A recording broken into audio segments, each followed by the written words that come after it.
Hello, amazing friends, and welcome to May's Astrological Chat. Today I'm going to be doing a general overview of May.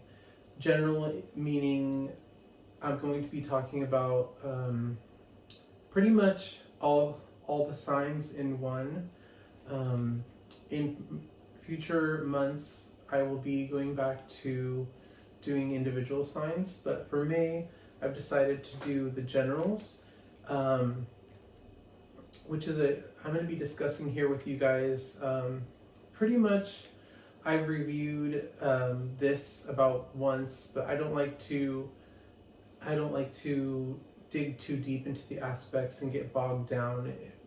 Sometimes it weighs my mind with information I already know, so I like to do kind of like a fresh read with you guys, so that it's more fresh. I mean, the information's more conducive to spontaneity. That's how I like to do them. That's my style. So hopefully you guys enjoy this. I'm going to be starting with talking about the full moon in Scorpio. That is today on the 7th. It's said that the full moon energy stays for like a day or two, so this can also go towards May 8th. And with the full moon in Scorpio, it's a super moon. They call it a flower moon. We're looking into Scorpio loves to dig deep, so it's digging deep, and things, since it's the moon, it's coming up from the subconscious. When we think of Scorpio, we think of deep investigation and feelings. As it's a water sign, it's pretty emotional.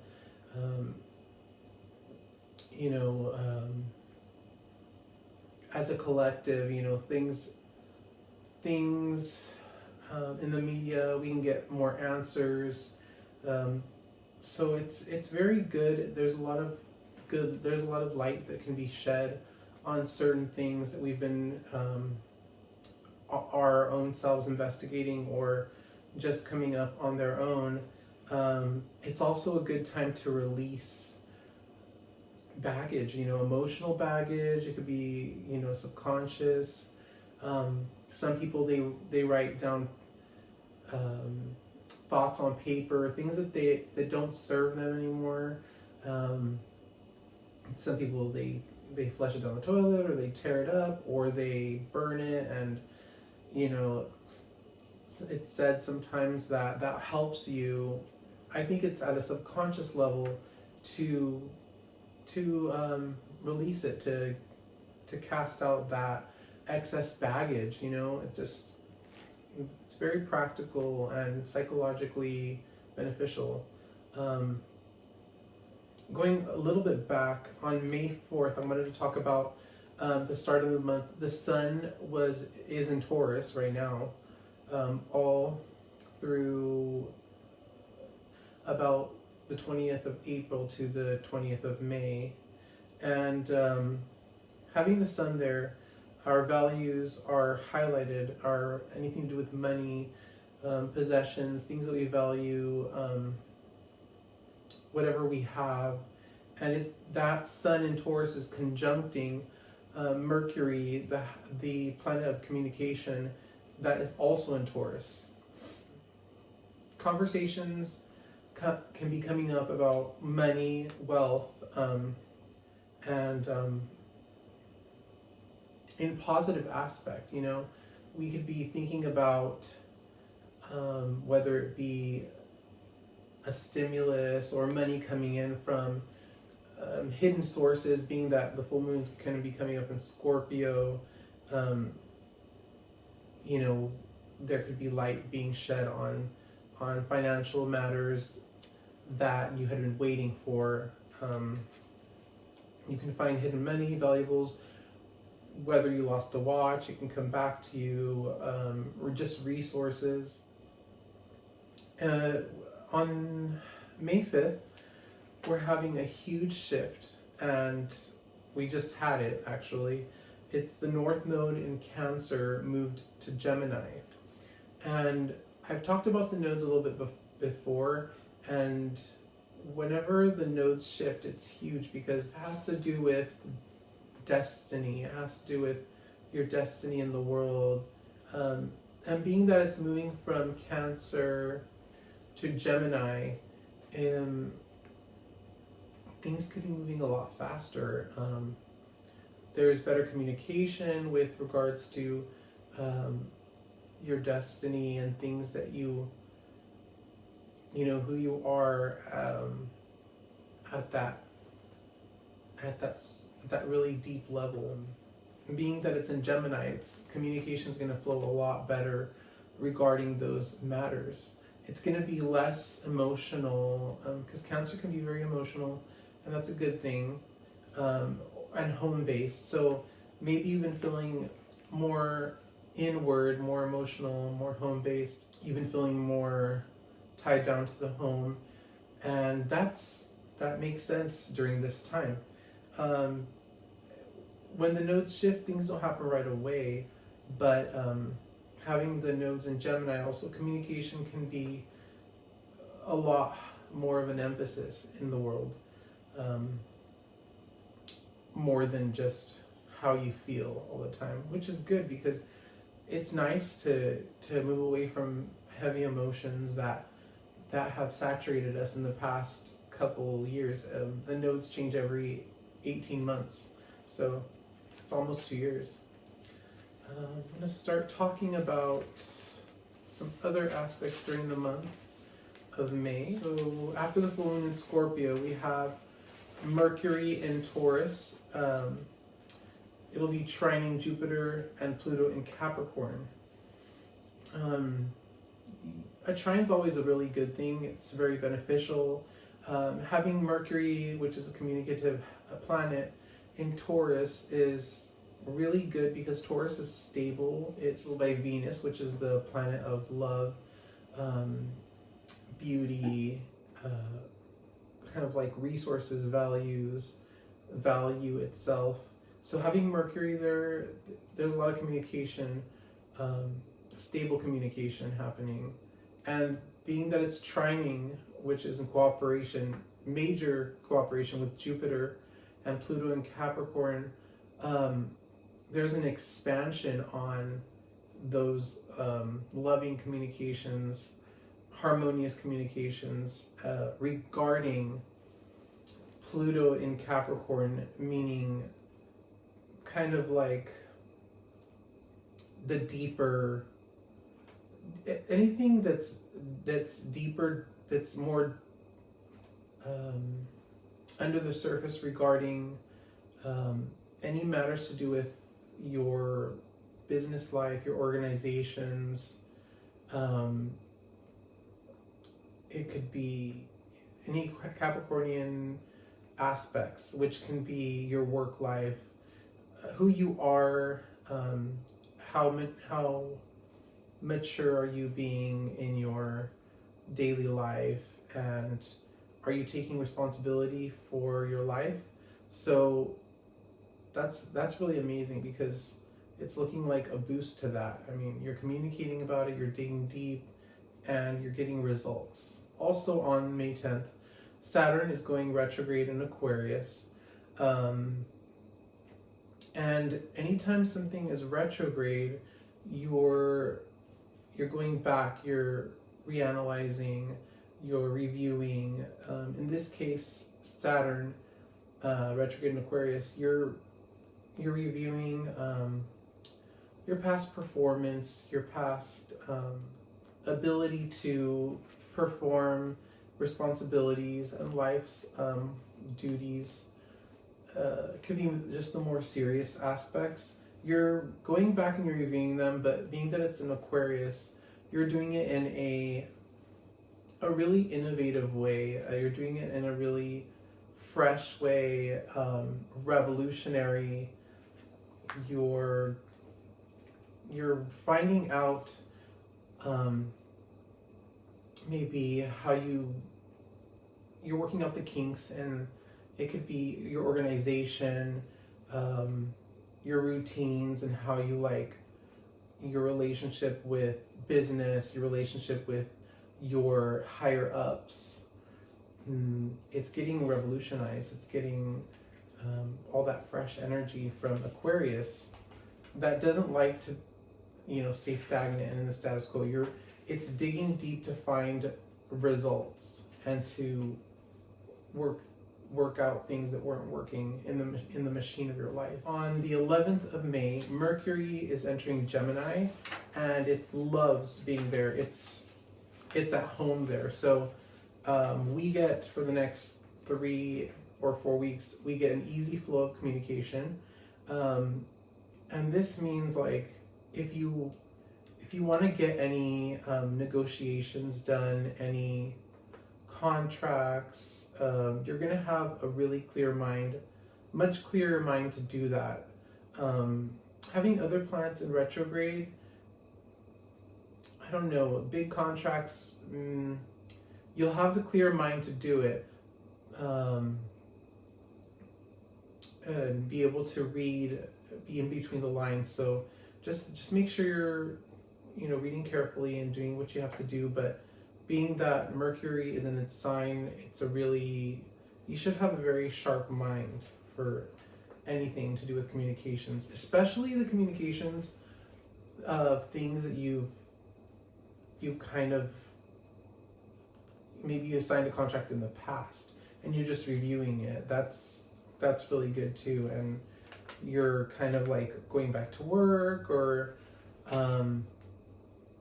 if you are going back to work, you're probably thinking about it very clearly and very communicating about it, whether you are going to go or not. So that's good. May 13th, Venus is going retrograde in Gemini. I think that lasts, like 4 to 6 weeks. And when anytime Venus is going retrograde, it's said that, your exes come out of the woodwork. Whether it could be exes, it could be just a friend from the past. Relationships in general are getting reviewed. The way you are involved with your relationships also is in review. It's very introspective as well. So the whole point of it is to work the kinks out in your relationship life and the way you relate to others, whether it's in love or friendships or close partnerships. And being that it's in Gemini, you're really communicative about it. You're doing a really good job of communicating and thinking through what you might have not done so well, what you might have not felt through so well. You're doing it with a lot more logical mind. So I think that's about a 40-day transit. So it's not recommended to necessarily start a relationship or any like business relationship, but that's not to say that you absolutely can't, because sometimes when people get into a relationship or a business partnership or something under this Venus in retrograde, it's not always a bad thing. It's just sometimes like they'll have gotten married or in a business, and later on they find out,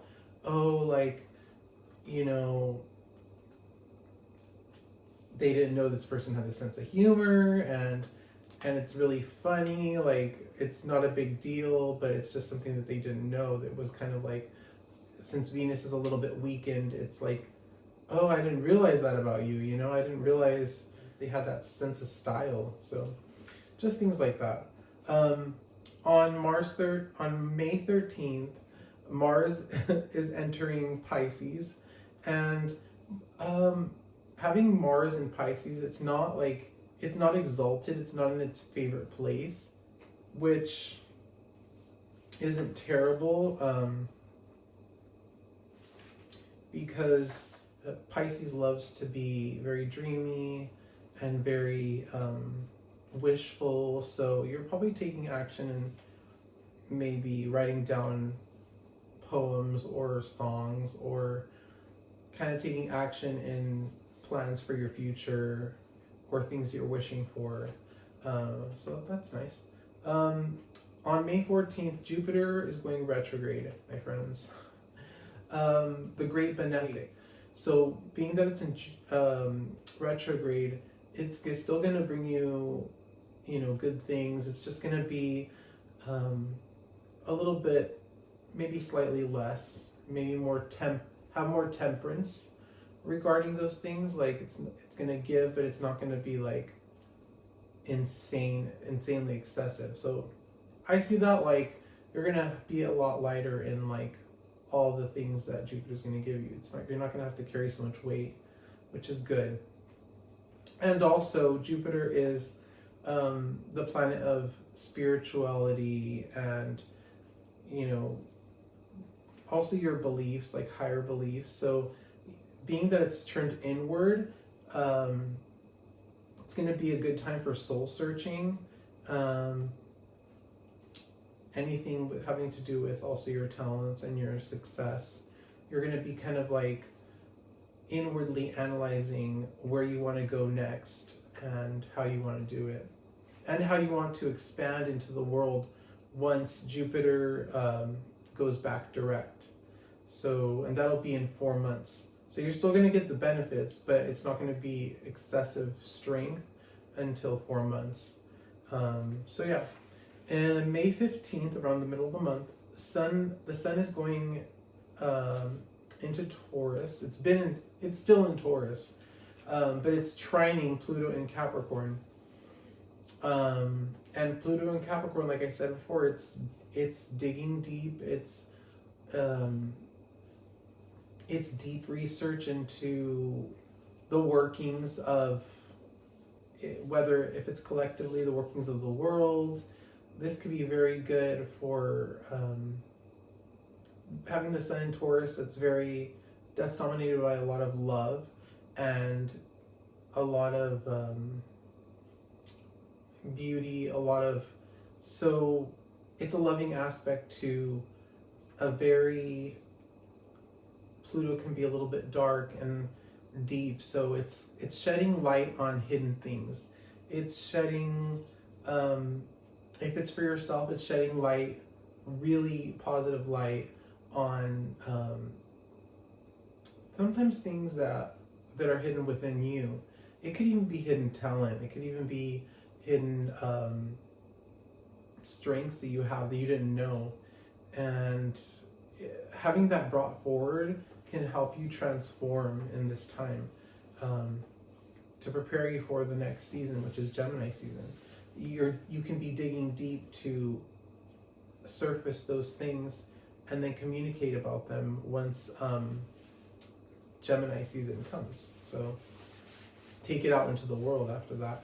May 17th, the sun in Taurus, again, it's trining Jupiter in Capricorn, which is, it's an extension of what happened just before. I mean, so on the 15th, you were digging deep. You were mining for those nuggets of gold within yourself, to know, how responsible you are, how it's bringing out the responsibility in you, the disciplined person that you are. And then having on May 17th, a couple days later, Jupiter is going to be expanding on that. Again, Jupiter is in retrograde, so it's not going to be incredibly excessive expansion, but it's going to be enough to finish the transformation that Pluto was doing a couple days before that. And it's also a lucky day. It's one of those days where I say, it's the Midas touch day. Like you could probably, I don't know, let's say you have a garden, you're planting seeds, they're going to grow like abundantly from that day, or you go buy a lottery ticket or use a scratcher, who knows. And maybe you win 10, $100, 1,000, I don't know. It's just saying that it's one of those lucky days. I also wrote a note here talking about this aspect, it's shining a light towards the way you structure and organize your work setting, your work life, and this is a smooth transition into Gemini season, which is what I'm going to talk about next, which starts on May 20th. So on May 20th, the sun is entering Gemini, and that's happy birthday. It's been happy birthday for the Taurians, and now it's happy birthday for the Geminis. Okay, so having the sun in Gemini is shining a light on all things Gemini. So all things Gemini are anything to do with communication, anything to do with short distance travel, anything to do with mind stimulation, kind of having that mind for facts, the mind for I have to know, a hungry mind, Geminis. They're very they like to stimulate their mind with information and all those kinds of things. It's really great. You can be more witty during this time too because of Gemini's influence. So on 2 days after that, we have a new moon in Gemini, and that's a really good day to start something new. It's a really good day to take a day trip. You might have that subconscious urge to take a trip to the mountains, to the lake, whatever it is, all within, the safety. You want to be safe about it, take all your precautions, and do it smart. So it seems like it's going to be a fun season. The sun in Gemini is trining Saturn in Aquarius, so that's really excellent for communicating within yourself about your long-term goals. In general, it's that energy of, let's really find new spins on ways that I discipline myself, on ways that I organize my work life for the long-term goals that I have in my head. And maybe even you're changing or you're reinventing yourself, reinventing those long-term goals for yourself. May 25th, let me see, we have the moon in Cancer is trining Mars in Pisces. Having the moon in Cancer, it's bringing the energy into a home base. It could be having to do with family dreams, and ideas of how to fulfill those dreams. You could be working on home improvements. Mars is taking action, so you're thinking about how to improve your house, how to improve your living space, or being that it's in Gemini, the Gemini season, you could be taking a short trip to see your family. So coming towards the end of May, we have Mercury entering Cancer. It's been before it was in Cancer, it was in Gemini, and it was very mental, very logical, and now it's going into the logical and traveling through the emotional. So its communications are going to be more emotional, intuitive, perceptive. So you could be calling someone, you can be calling a family member or a friend, and the communication goes from, whereas earlier in May it would be more, more clear cut. It's maybe you start, tearing up or remembering something from the past. Maybe you get like a flash of insight for your friend, and that's the kind of energy that it is with Cancer. It could be more emotional and intuitive. So that concludes my astrological chat for May. I hope you guys find yourselves safe and sound with people that you love, family, friends, and whoever you're spending time with. And sheltering in place. Yeah, I know it's been pretty tough, but you know, we have to continue working through everything and just hoping for the best. So yeah, thank you guys so much. I wish you guys the best May, and we'll see you guys in June for generals and hopefully sign to sign astrological chats. So thank you so much and take care.